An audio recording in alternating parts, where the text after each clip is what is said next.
Welcome to the Gilmore Farm, which is part of James Madison's Montpelier.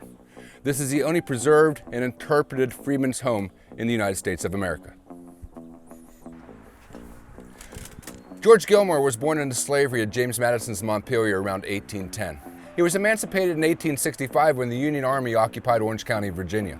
Shortly thereafter, George and his wife Polly secured this land from Dr. James Madison, the grandson of James Madison's brother.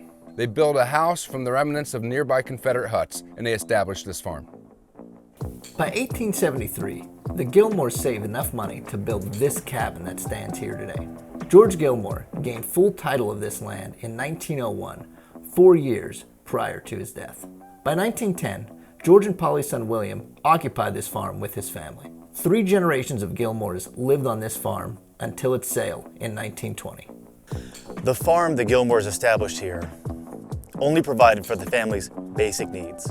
It was a small farm, but it was theirs.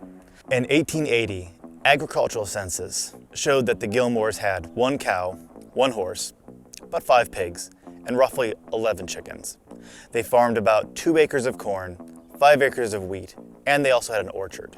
Hundreds of glass beads, buttons, and safety pins were found under the floorboard of the cabin, confirming that Polly Gilmore worked as a seamstress. For Freedman, land ownership meant not only sustenance, but also community, independence, and stability.